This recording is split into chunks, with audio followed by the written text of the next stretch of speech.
The sky was burning. Cities turned red under fire. Buildings exploded. Smoke covered the stars. People screamed. Some ran, some fell. The world had changed in minutes. Above them, in a dark sky, giant ships floated like monsters. Their shape was not human. They were alive, but not with heart. They were full of killers. The Dravari had come. They were known across the galaxy. Strong, cruel, and full of pride. They didn't take planets, they hunted them. They didn't rule, they played with the weak. For them, war was a game. And Earth was just their next toy. No one on Earth knew about aliens. They had never seen ships like that. But when the first light from the sky turned a city into ash, everyone understood. This was not a warning. This was the end, but they were wrong. Easy prey, the commander said on the lead ship. The Dravari commander stood tall. His skin was sharp like stone.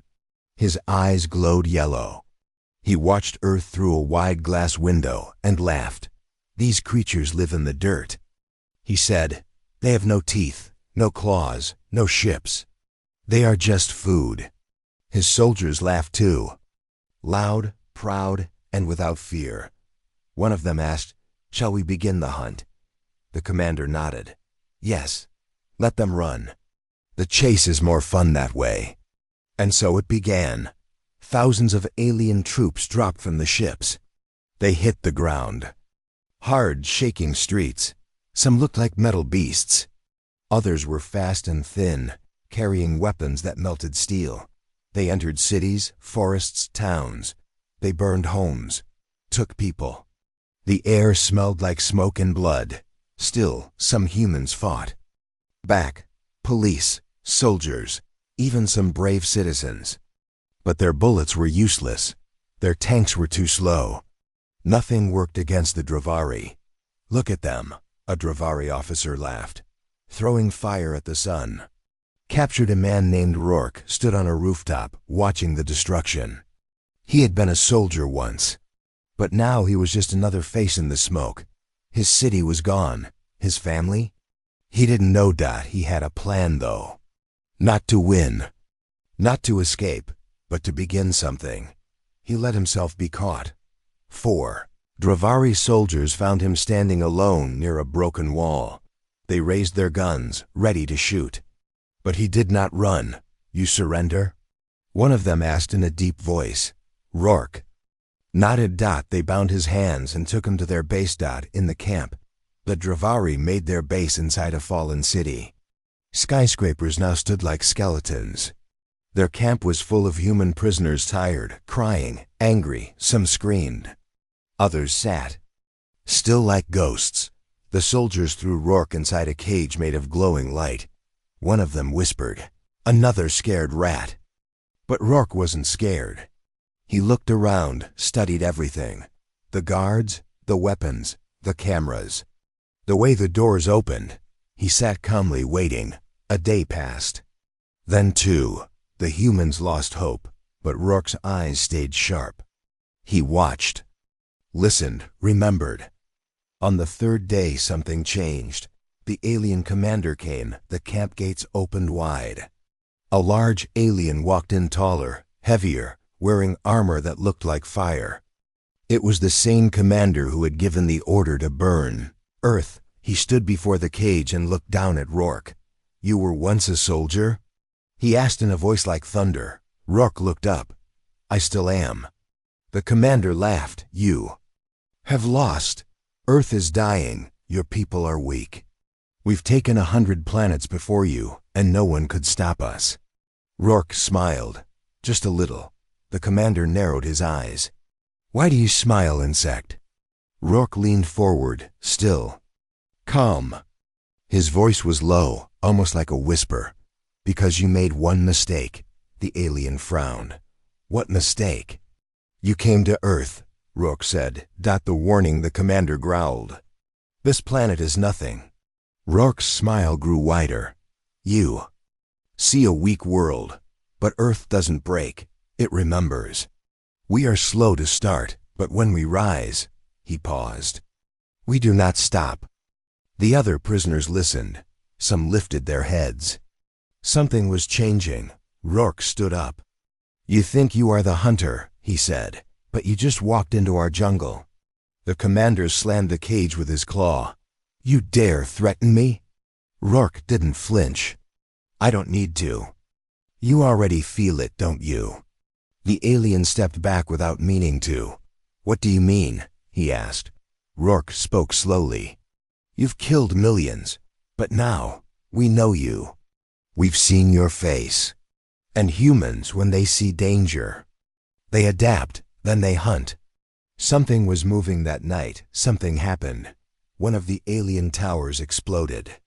Not from above, but from inside. No ship, no missile. The Dravari ran to control the damage. But then another tower fell. And another. No ships in the sky. One soldier shouted, "Then who is doing this?" Another cried. They checked cameras. And on one screen, for just 2 seconds, they saw something move in the dark. A human figure, covered in black. No armor, just fast. He planted something, turned, looked at the camera, and then the feed went black. Back at the camp, the commander stormed. Into the prison again. "Where are your people hiding?" He shouted at Rourke. Rourke was still calm. "You thought we were alone?" he asked. The commander grabbed him. "Tell me where they are." Rourke leaned close. His voice was cold. "They're not hiding. They're hunting." The commander threw him back into the cage. "You will die like the rest." But his hand shook slightly. For the first time, he felt fear. Across the planet in the forests, humans were moving in groups. Ex-soldiers, fighters, hackers, engineers. Small units. Quiet. They used no lights, no engines. Only shadows and traps. They learned the Dravari's patterns. Used their own weapons against them. A group of humans captured a scout ship. Rewired it. Sent false signals. A Dravari base blew up after receiving a fake supply drop. The hunters were becoming prey. One Dravari captain said, "We don't understand these creatures." Another replied, "That's the problem. They understand us." The change has begun in space. The fleet grew nervous. Ships started scanning empty zones again and again. Something was wrong. Ships stopped replying. Drones vanished. Communications were jammed. And Earth still burned. But now the smoke hid more than fire. It hid movement. It hid plans. One final scene back at the prison camp. Rourke stood as morning light came through the dust. He looked at the cage wall. Then he smiled. The light barrier buzzed, then stopped. Power gone. He stepped out. No alarm. One by one, other humans stood and followed him. The guards, gone. The base, empty. The real hunt had started elsewhere. Rourke turned to the prisoners and said just one thing. "They thought we were prey. Let's teach them how wrong they were." The wind howled through the broken buildings. The alien camp stood in silence. What used to be loud with alien orders, screaming prisoners, and glowing machines was now quiet. Too quiet. Rourke stepped out of the cage. The light wall had vanished. No power, no guards. No sound. Others followed behind him. Men, women, teenagers. People who had once given up, but now they followed him. "Where are the guards?" Someone asked. Rourke didn't answer. He walked forward. His eyes sharp. "They're gone," he finally said. "They were pulled away last night. Because someone hit another tower." A woman behind him asked, "Was it you?" Rourke turned slightly and said, "Not me, but one of us." A hidden war all across Earth. Small groups of humans had started to fight back, not with big armies. Not with tanks. With shadows. They moved through forests, sewers, mountain caves. They built traps using scrap metal and wires. They hacked alien signals using old radios and human tech mixed with stolen alien parts. They didn't fight the way. The Dravari expected that. They didn't come in lines. They came from below. From behind. From nowhere, and they left no one alive. One of them escaped deep in the frozen north. There was another prison camp, smaller, colder, hidden between snowy peaks. Dravari ships hovered above it, watching with red lights. Giant spotlights moved slowly across the snow. The prisoners inside were not many, but one of them mattered more than the rest. Her name was Kira. She had once been a pilot. Shot down in the first wave. Caught, beaten, thrown into a cell with no food and no hope, but she had not forgotten who she was.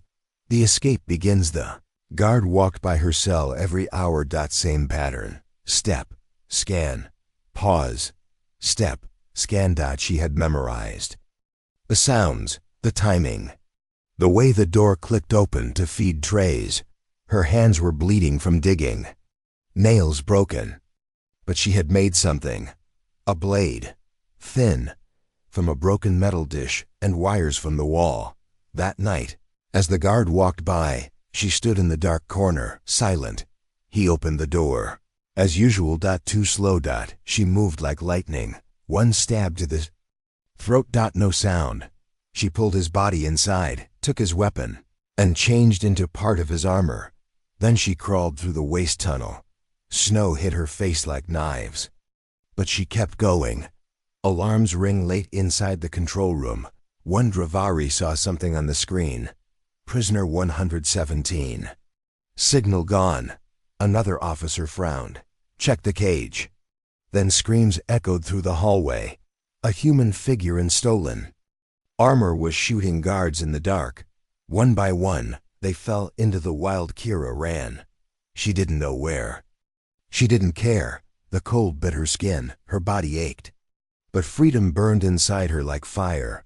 Drones chased her, but she was fast and smart. She used the hills to hide, rolled under snowbanks, used fire only once, and buried it right after.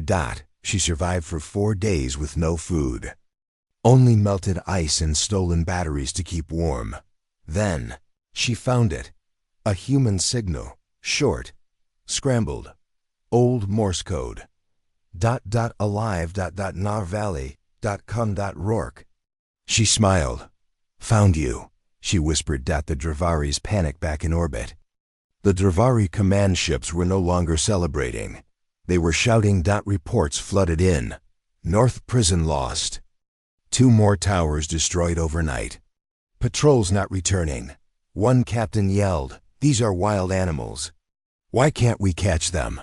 Another answered, voice shaking, "Because they learn faster than we expected."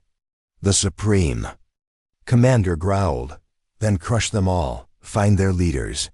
Burn the forests, flood the caves, kill anyone who breathes." But deep inside, even he felt something he had never felt before. Pressure. Back with Rourke and the freed prisoners had reached an old subway tunnel. It was full of shadows and rats, but it was safe. For now they had food, warmth, lights from broken solar panels. He stood before a group of 20 people now. "We're not hiding," he told them. "We're waiting." Waiting for what? Someone asked. "For the others," he said. "They're coming." Some escaped, some fought their way out. One man said, "But we don't have weapons." Rourke lifted a metal pipe. "We make them." He walked to a table full of parts broken drones, alien guns, even a toaster. "We don't need power," he said.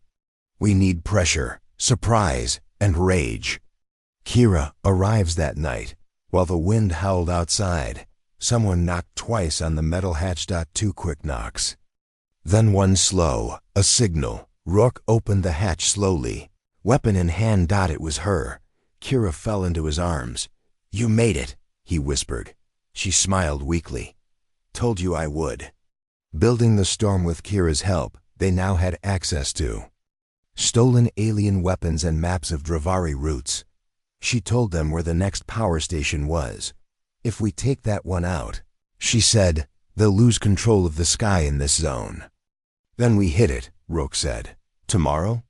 Someone asked. "No," Rourke replied. "Tonight." They didn't sleep. They built bombs from batteries and wires, tied knives to sticks, painted their faces with ash. They were no longer survivors. They were hunters. Attack at midnight. The Dravari power station sat in the middle of the valley. Big lights, flying drones, and a full guard team. But the humans came from below. From the snow. From the hills. Kira led the front. She moved like a ghost, cutting wires, marking targets. Rourke climbed the back tower, disabling the alarm manually. Then the signal came, a flare. One red light. It was time. Boom. The first explosion ripped through the guard post. Drones fell from the sky. Blinded, humans rushed in, weapons raised. They fought with rage. They fought like people who had nothing left to lose. The victory by sunrise. The power station was gone. The valley was quiet again, and on top of the fallen alien tower, Rourke placed a flag made from a burned Earth t-shirt. A message to the sky. We're still here. In orbit. The Dravari commander looked at the new report. He threw the screen across the room. They have no ships, no command. How are they winning? A nervous officer replied, They don't need ships, Commander. They have a new weapon. What weapon? He shouted. The officer swallowed hard. Each other. Closing scene inside the subway. Rourke and Kira stood together. Did you think we'd come this far? She asked. No, he said. I thought we'd die, she laughed. We still might, maybe, he said. But not today. He looked out into the tunnel, where more humans were arriving. Dozens, then hundreds, from other towns. Other escapes. They weren't just survivors anymore. They were becoming something more. Something the galaxy hadn't seen before. The stars were quiet. In deep space above Earth, the massive Dravari ship Trelver drifted like a sleeping beast. It was the size of a mountain, armed with weapons strong enough to destroy continents. Inside, alien soldiers moved with sharp steps, cold, confident, calm. They had no fear. They had taken hundreds of worlds. To them, Earth was just a slow meal. But something was watching them now, something already inside. 2 hours earlier, a small object floated near the ship. No lights, no signals, no engine. Just a piece of junk metal. Or so it seemed. It latched onto the ship's hull, slowly melting through the outer layer. Inside that piece of metal was a human. His name was Kato. A combat engineer from a sunken city. He had lost everything in the first wave. Now, he floated inside a hollowed-out bomb casing, built from a stolen drone and old satellite parts. As soon as he slipped through the breach, he breathed deeply. I'm in. His voice was barely a whisper, a ghost in the walls. Dravari had no idea. They didn't expect humans in space, especially not inside their own warship. Kato moved through vents and shadowed corners, avoiding heat sensors and guard patrols. He wore black armor made from scavenged Dravari plating. Light, silent, dangerous. His mission was simple. Bring the ship down from the inside. He had studied blueprints from old wrecks. He knew where the core was. He knew how to overload it without setting off alarms. What he didn't know was whether he'd make it back. But that didn't matter. If Earth could take down one warship, the galaxy would hear it. Back on Earth in the underground base, Rourke and Kira waited. They had sent Kato into space using a stolen launch pod. Most said it was a suicide mission, but Rourke believed. He'll make it, he told the others. He has to. The message they received before blackout had only one word: inside. Trouble inside the ship. Kato reached the central corridor. Aliens passed nearby, tall, armored, weapons in hand. He waited, breath still, heart loud in his ears. Then he moved fast and silent. He placed 3 EMP charges near the power grid and tapped a small keypad on his wrist. Systems down in 5, 4, 3. Suddenly, the lights blinked. Then the alarm screamed. Kato cursed under his breath. Too soon. One of the aliens had stepped on a hidden tripwire. The system triggered too early. Now he had to move faster. Chaos begins. Dravari. Soldiers ran through the hallways. Breach, someone yelled. Internal sabotage. Kato ducked under a blast and rolled into a side panel. He dropped 2 mini-bombs behind him. Boom. Smoke filled the corridor. He moved through the chaos like a shadow. He reached the main reactor chamber. 10 guards. Heavy armor. No time for stealth now. He pulled a device from his belt. Stolen alien tech. Rigged by humans. One press. Flash. A sudden burst of light blinded every guard in the room. He sprinted to the core. The reactor pulsed like a living heart. He planted the virus code into the console. 10 minutes. He whispered. No way out. The ship shook as systems failed. The virus was working, but Kato was bleeding now, hit in the leg by a guard's blade. He limped through the smoke-filled corridor, choking. Then he heard it. A voice over the Dravari intercom. Self-destruct activated. All personnel evacuate. He smiled. They don't even know how it happened. He reached the same hole he came in from, but the pod was gone. Blown away. No escape. He looked out at the stars. Then he sent one last message through his wrist. Come. Mission complete. Trelver will fall. Tell Earth, we're not done yet. The ship falls from the ground. Rook looked up at the night sky. Something was wrong. The stars were moving. No. Something huge was falling. Fire streaked across the sky. A Dravari ship. But no explosions came from the sky. No. Weapons. Just silence. The massive Trelver fell like a dying god. It crashed into the northern sea, vanishing into steam and flame. No. Warning. No fight. Just gone. Shock in the sky on the command ship. The Dravari leaders stared at the screens. What happened to Trelver? One asked. No attack detected, another said. It shut down from the inside. Impossible. The Supreme Commander shouted. That ship had 30,000 troops. Then a message blinked on screen. Just one word. Gotcha. The room went silent. Then came the second message. Your ships are tombs. And Earth is the trap. The first fear, for the first time. The Dravari fleet paused. They stopped moving forward. They scanned space over and over, but found nothing. No ships. No signs. Just the cold, growing fear. Humans were inside the shadows now. A symbol raises back in the human base. Rourke stood with the others. They listened to the crashing sound across the ocean. Everyone was quiet. Then Kira whispered. Was that him? Rourke nodded. It was. He walked to the old radio set and sent a message to other human camps. Target 1 has fallen. The sky can bleed. Now we hunt in all directions. People across the world heard it. In jungles, deserts, mountains. Fire lit in every heart. They weren't just fighting now.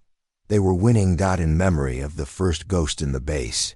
They painted Kato's name on the wall, not as a hero, but as a hunter, the first to take a ship without a war, the first to fall. In silence. And make the galaxy listen. To be continued. Next episode. They sent hunters. None returned. The stars were quiet. In deep space above Earth. The massive Dravari ship Trelver drifted like a sleeping beast. It was the size of a mountain, armed with weapons strong enough to destroy continents. Inside, alien soldiers moved with sharp steps. Cold, confident, calm. They had no fear. They had taken hundreds of worlds. To them, Earth was just a slow meal, but something was watching them now, something already inside. 2 hours earlier, a small object floated near the ship. No lights, no signals, no engine. Just a piece of junk metal. Or so it seemed. It latched onto the ship's hull, slowly melting through the outer layer. Inside that piece of metal was a human. His name was Kato. A combat engineer from a sunken city. He had lost everything in the first wave. Now, he floated inside a hollowed-out bomb casing, built from a stolen drone and old satellite parts. As soon as he slipped through the breach, he breathed deeply. I'm in. His voice was barely a whisper, a ghost in the walls. The Dravari had no idea. They didn't expect humans in space, especially not inside their own warship. Kato moved through vents and shadowed corners, avoiding heat sensors and guard patrols. He wore black armor made from scavenged Dravari plating. Light, silent, dangerous. His mission was simple: bring the ship down from the inside. He had studied blueprints from old wrecks. He knew where the core was. He knew how to overload it without setting off alarms. What he didn't know was weather. He'd make it back, but that didn't matter. If Earth could take down one warship, the galaxy would hear it. Back on Earth in the underground base, Rourke and Kira waited. They had sent Kato into space using a stolen launch pod. Most said it was a suicide mission, but Rourke believed. He'll make it, he told the others. He has to. The message they received before blackout had only one word: inside. Trouble inside the ship. Kato reached the central corridor. Aliens passed nearby, tall, armored, weapons in hand. He waited, breath still, heart loud in his ears. Then he moved fast and silent. He placed 3 EMP charges near the power grid and tapped a small keypad on his wrist. Systems down in 5, 4, 3. Suddenly, the lights blinked. Then the alarm screamed. Kato cursed under his breath. Too soon. One of the aliens had stepped on a hidden tripwire. The system triggered too early. Now he had to move faster. Chaos begins. Dravari soldiers ran through the hallways. Breach, someone yelled. Internal sabotage. Kato ducked under a blast and rolled into a side panel. He dropped 2 mini-bombs behind him. Boom. Smoke filled the corridor. He moved through the chaos like a shadow. He reached the main reactor chamber. 10 guards. Heavy armor. No time for stealth now. He pulled a device from his belt. Stolen alien tech. Rigged by humans. One press. Flash. A sudden burst of light blinded every guard in the room. He sprinted to the core. The reactor pulsed like a living heart. He planted the virus code into the console. 10 minutes. He whispered. No way out. The ship shook as systems failed. The virus was working, but Kato was bleeding now, hit in the leg by a guard's blade. He limped through the smoke-filled corridor, choking. Then he heard it. A voice over the Dravari intercom. Self-destruct activated. All personnel evacuate. He smiled. They don't even know how it happened. He reached the same hole he came in from, but the pod was gone. Blown away. No escape. He looked out at the stars. Then he sent one last message through his wrist. Mission complete. Trelver will fall. Tell Earth, we're not done yet. The ship falls from the ground. Rourke looked up at the night sky. Something was wrong. The stars were moving. No. Something huge was falling. Fire streaked across the sky. A Dravari ship.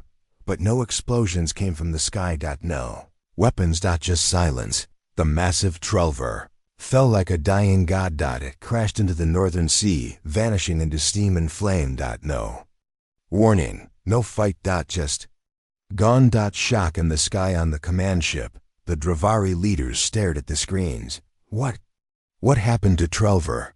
One asked. No attack detected, another said. It shut down from the inside. Impossible.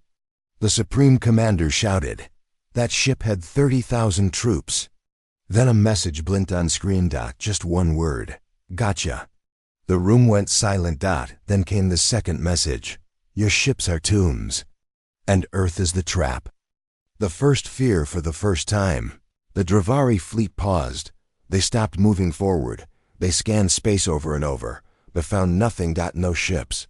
No signs. Just the cold, growing fear. Humans were inside the shadows now. A symbol rises back in the human base.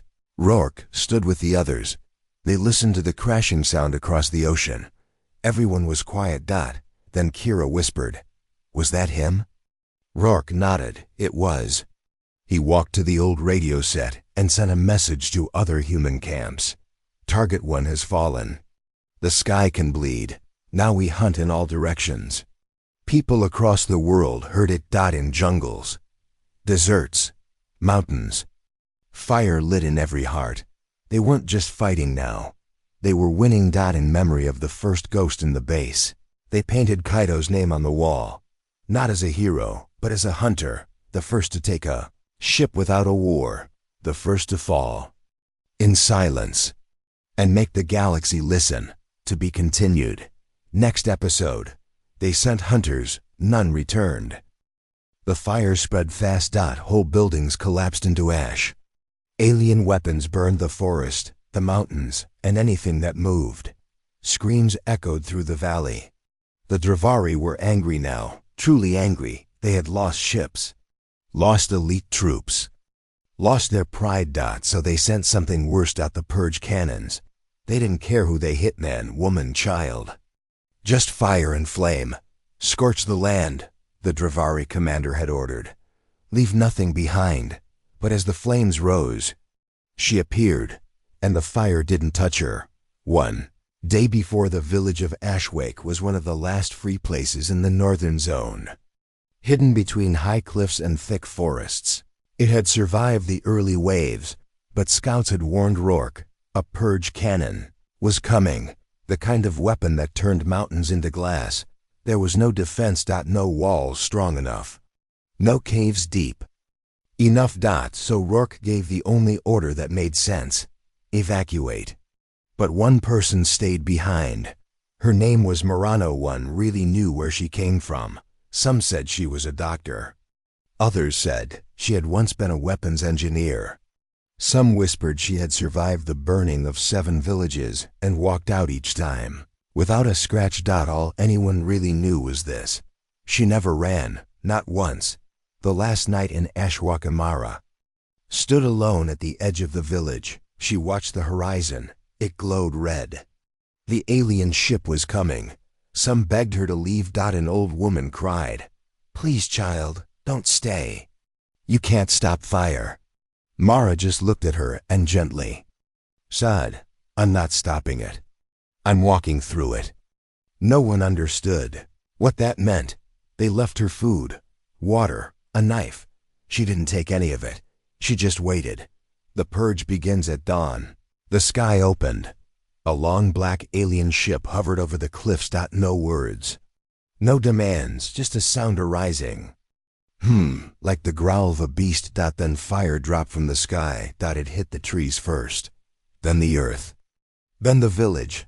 Every house exploded. Everything became flame. Everything. Except her. They saw her from the Dravari ship. Soldiers watched the fire through cameras.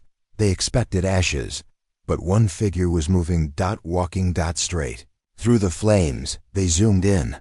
A human woman. No suit. No armor. She walked slowly, calmly. Like the fire wasn't there. One soldier gasped. Is that real? Thermal scan? Asked another. She's cold. What? Body temp is normal. Fire doesn't affect her. The commander growled. Impossible. Focus cannon. Kill her. More fire dropped. Brighter. Hotter. Still. She walked. She didn't blink. Mara walked over burning ground. Past molten stone. Her clothes didn't burn. Her skin didn't blister. Her hair didn't even move. She stepped through the ruined village and stopped in the center. Then she looked up right at the camera, right into the eyes of the ones who sent the flames. And she didn't blink. They sent soldiers. The commander was losing control. Send ground troops. I want her head. 10 Dravari warriors landed. Big, fast, covered in flame-resistant armor. They surrounded Mara. One of them stepped forward. Are you human? She didn't answer. He laughed. Good, then you can feel pain. He swung his blade. She didn't move. The blade stopped mid-air like it had hit a wall. He tried again. Nothing. He screamed and lunged. This time. His weapon bent in his hands. He fell back, shaking. The others attacked together. Swords, guns, energy. Blasts. Nothing hit her. Some shots turned in the air. Some vanished. One soldier caught fire, his own weapon exploding in his hand, within a minute. They were all on the ground. Alive, but broken. Some cried. One crawled away, whispering. She didn't touch me. She just looked. And I felt my heart stop. Back at the human base, Rourke and Kira received the report hours later. A scout drone had recorded it all. They watched the footage 3 times. Rourke leaned back. What is she? Kira shook her head. A weapon? No weapon does that. Kira looked at him. Then what do we call her? Rourke paused. Then he smiled. We call her a warning. Fear in the fleet. The Dravari commander stared at the footage in silence. His soldiers waited. One finally asked, Sir, shall we attack again? The commander's hands were shaking. He didn't speak for a long time. Then he whispered, No. They stared at him. He stood slowly and turned off the screen. Change course. Leave the northern zone. That place is cursed. But sir, I said leave it. The myth spreads across Earth. Stories spread about a woman who walked through fire. Some said she was made of stone. Others said she was the soul of Earth itself. Some believed she was human. Upgraded by pain, loss, and fury. Her name became a symbol. Mara the Firewalker. Dravari troops began to avoid villages near her last known location. Some refused to patrol at night. One squad mutinied and fled, saying, We won't walk where she stands. Closing scene. Mara stood again at the edge of a cliff, watching the stars. No fire now. Just wind and cold air. She whispered into the dark sky. You wanted to see strength. Now you have. Then she turned and walked back into the shadows. No one dared to follow her. The Dravari High Council watched from their command tower. A massive fleet floated in orbit. They had called every dreadnought, every destroyer, every troop carrier. Over 700 ships pointed toward Earth. The plan was clear. Crush the humans. End their resistance. Leave no survivors. But when they arrived, Earth was gone. The arrival Captain Tolar stood at the front of his bridge, eyes fixed on the black void. This is the right system, the navigator said nervously. Coordinates are exact. Tolar's claws tapped the console. Then where is the planet? No one answered. There was nothing but stars and dust. He barked. Scan again. Long range, short range. Scan the entire belt. The sensors blinked, spun, returned blank. Earth was missing. Back at human. Command Rourke sat with a small group in an underground bunker. The room shook softly, but no one panicked. They were deep below what used to be Alaska. Kira turned to him. They've arrived, Rourke nodded. Then Phase 1 is working. Outside, nothing looked normal. The Earth wasn't gone. It was simply hidden. The ghost system from space. The system looked untouched. Only gas giants floated peacefully. No blue planet. No life signals. No heat. No gravity spikes. The Dravari couldn't find what wasn't there. Captain Tolar gritted his teeth. It can't just disappear. But it had. They had preyed on weaker worlds for centuries. This was different. The humans didn't fight like others. They planned the trick 2 years ago. Earth scientists built something strange deep underground. A device called the Shadow Mantle. It bent sensors, reversed gravity traces, cloaked the planet like a chameleon. Even light bounced differently around Earth. To outside eyes, Earth was invisible. Panic in the fleet on board the command ship Vulcan. Officers argued. Did it move? Did we get false intel? Is this a trap? One lieutenant, younger and braver than the rest, offered a theory. Maybe Earth hid itself. Silence. Tolar laughed bitterly. No one can hide a planet. A voice came through the comms. Then explain what you're seeing. A message from nowhere. The voice was human. Calm, steady. Hello, Dravari Command. You wanted Earth. You brought your army. But you'll find nothing here. Tolar shouted. Identify yourself. The voice ignored him. You preyed on peaceful worlds, but Earth is not prey. Earth is a hunter. Static buzzed. Then another voice. Female this time. Cold and quiet. You burned our cities. Now you face our silence. The transmission ended. Search becomes madness for 3 days. The Dravari fleet circled the empty zone. They fired probes into the dark. They blasted random moons, hoping Earth hid behind one. They wasted energy. Wasted time. Still dash. Nothing. No signal.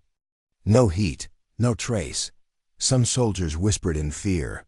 What if we're the ones being hunted now? Inside the cloak below the Earth's surface, teams watched everything. Rook paced in the war room. How long do we hold the veil? He asked. Kiera replied, another 40 hours. After that, we go loud. He nodded. And the weapons? Ready, on your mark. They weren't planning to run. They were waiting for the perfect shot. One ship gets too close. A Dravari scout frigate. Drelos drifted near the cloaked zone. Its crew detected something, not a planet, a shimmer. A blur in space. Like a shadow with no source. The captain leaned forward. Fire a sensor torpedo. It flew. It vanished. Then something answered. From the shimmer. A beam of blue light shot out. It tore through the Drelos in 1 second. No explosion. No warning. Just silence. Tolar sees the truth on board the Vulcan. Captain Tolar watched the footage. He froze the frame, the beam, the shimmer. He leaned back, horror filling his voice. They're watching us. Right now, he stood, speaking to the fleet. Retreat. All ships, we are exposed. We are prey. But it was already too late. Earth fires back at exactly hour 41. Earth struck. Not with missiles. Not with fleets, but with silence and precision. One by one, key ships began to fail. Engines froze. Weapons, misfired. Power cores melted inside sealed hulls. They hadn't been hit. They had been infiltrated. Kira's whispering the command bunker. Kira whispered into the mic. Every byte of code they use. We rewrote it weeks ago. Rourke smiled. They brought their war to our doorstep. She replied, so we let them open the door. Retreat and chaos. The mighty Dravari fleet once feared across. Galaxies began to break. Ships collided. Orders turned into screams. Some captains turned weapons on themselves, fearing what waited in the dark. By the end of day 4, over 300 ships were gone. Not exploded. Gone. Message to the Galaxy 1 final broadcast came from Earth. No face. Just a signal. A voice. This is Earth. We are still here. You wanted a hunt. So now we hunt. The message repeated every hour, across star systems, across trading hubs, across enemy networks. The galaxy heard it. And for the first time, they believed it. Closing scene. Captain Tolar sat alone in an escape pod. His fleet destroyed. His mission failed. He drifted through empty space, staring at the void where Earth should be. He whispered to himself, we didn't lose the war. We never even saw it start. The cargo ship Valor Echo floated silently through deep space. No crew, no guards, just one passenger, a boy, 15 years old. Pale skin, black hoodie, calm eyes. His name, Micah Gran. Dravari Command had labeled him a high-value human. But no one knew why. They just knew this. Kill the boy, and Earth's resistance might fall. So they sent 6 assassins. The best, the fastest, trained to kill without noise, without mercy. But they didn't know Micah wasn't alone. The assassins landed quietly on the hull, like shadows sliding down the metal skin. Each one carried plasma blades. Each one had armor that bent light. Inside the ship, Micah sat on the floor, eating an apple. No fear. No rush. Just silence. His eyes closed for a second, then opened sharply. They're here, he whispered. Assassin entry 1.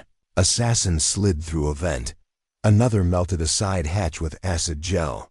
The third used a short-range teleporter. They spread through the ship like poison. Each one thought the same thing. He's just a boy. But they missed the signs. No guards. No defenses. Too easy. That's when the first one vanished. The first. Mystica Santu turned a corner and saw the first body, face down. Blade still in hand. Neck snapped. No alarm. No gunfire. Just. Gone. She spun around, alert now. Then the lights flickered. A voice echoed softly through the hallway. You came for a hunt. But now you're the hunted. Micah's protector Micah stood up slowly and walked to a metal door. He placed his palm on the scanner. It opened to a pitch-black room. He spoke one word. Wake.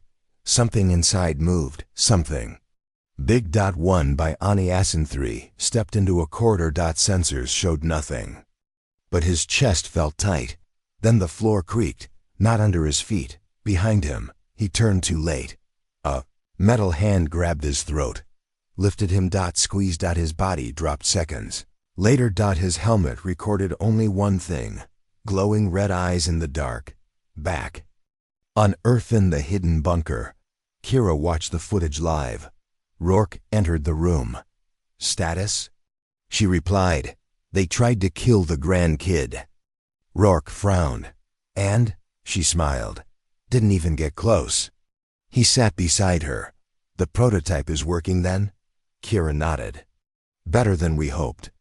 The prototype Micah's protector wasn't human. It was built in Earth's hidden labs. An old war machine, rewritten for one purpose: protect the boy at all costs. Name: Aegis 9, height 9 feet. Armor: unbreakable alloy. Mind: cold, fast, focused. Micah had bonded with it months ago. It didn't speak much, but it obeyed one rule: if they try to touch the boy, end them.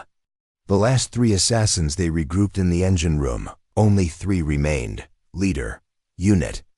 Red Spine. He hissed into his comms. It's not a boy.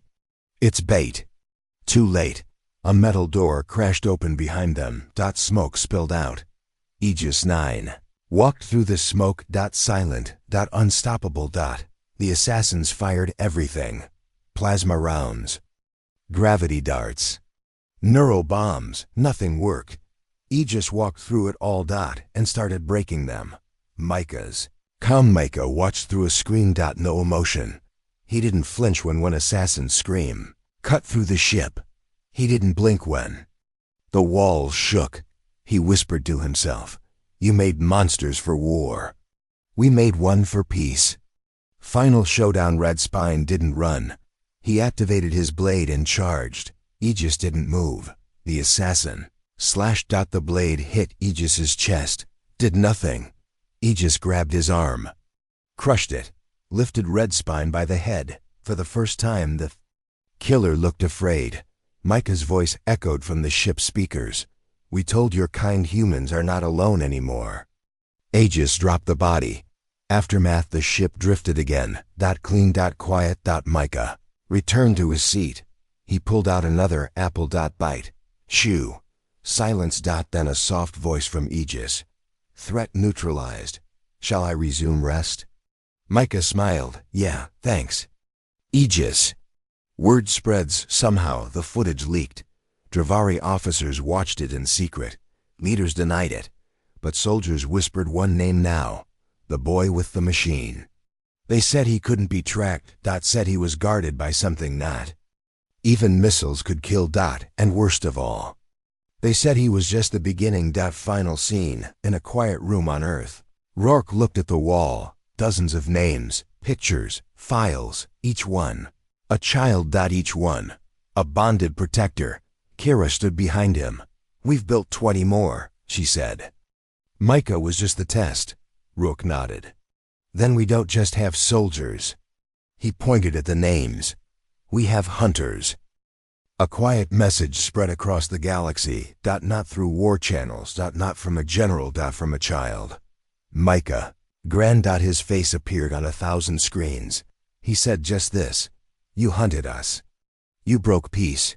You called us prey. But now, we're coming. Then he looked into the camera. No anger, just truth, and we don't miss. Panic in the stars across the galaxy. Fear exploded. The Council of 12 met in secret. The Zarn Command locked down planets. The Dravari scrambled, fleets into defensive positions for the first time in history. The hunters were afraid. Earth's hidden fleet on the edge of the galaxy, hidden in the dark between stars, floated the fleet Earth never admitted existed. Not in files. Not in maps. Just whispers. 50 ships. Each one different. Built in silence. Fueled by revenge. No nameplates. Just one symbol burned into their armor. A red-eyed Volf. The first strike, the Dravari moon fortress of Kafil had never been touched. Its shields could block a star's heat. Its cannons could melt ships. But it fell in 17 minutes. Earth's ships didn't fire first. They simply appeared inside the shields. No alarms. No warning. The hunters were already in the nest. They walked through walls, crushed soldiers like glass. Kafil was gone before the other moons even noticed. Who led the strike? Not generals. Not admirals. Children. Micah. Lena. Toby. Zahra. Each one bonded to a protector. Each one trained in the shadows of broken cities. One whispered order from them, and an entire base fell silent. The Dravari surrender one by one. Dravari outposts sent signals. We surrender. We lay down arms. Please stop. But Earth didn't stop. Not yet. Because this war didn't start with guns. It started with screams, cages, and burnt homes. And humanity hadn't forgotten. The real target while the galaxy begged for peace. Earth had one goal, the nest world. Place where the council ruled from, where plans were made, where war had been born. Its name, Versan, a fortress planet. A place never touched by war. Until now.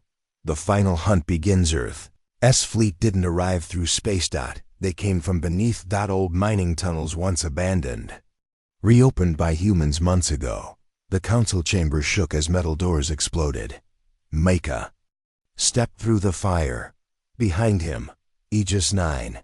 Silent. Glowing. Around them, 10 children. 10 protectors. The final hunt had begun. The council's last words, the Zarn High Judge screamed, "You're just children." Micah didn't answer. He lifted his hand. His protector moved. The judge didn't scream again. Another counselor begged, "We can give peace." "You win," Zara replied softly. "Peace died with our families."